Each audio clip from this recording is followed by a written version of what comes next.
Begins on Sunday. It is the meteorological fall. It is the point at which fall climate is officially observed. And now, over recent decades, the fall season has trended in a warmer direction.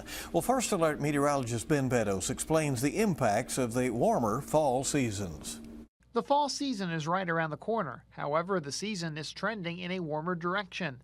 Statistics from Climate Central say that since 1970, the U.S. has seen fall warm on average by 2.5 degrees. The warming isn't even. Lexington has only seen fall temperatures warm 1.6 degrees. Cassie Prather is a former environmentalist who works for the Woodford County Health Department. She says this still has its impacts, which include fall allergies.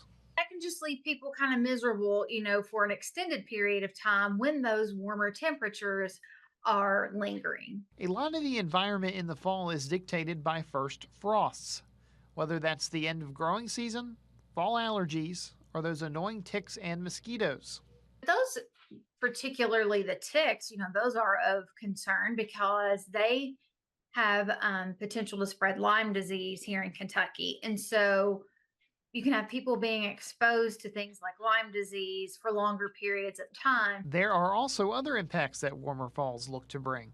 This includes things such as a shorter fall foliage season and toasty temperatures lingering around farther into the year.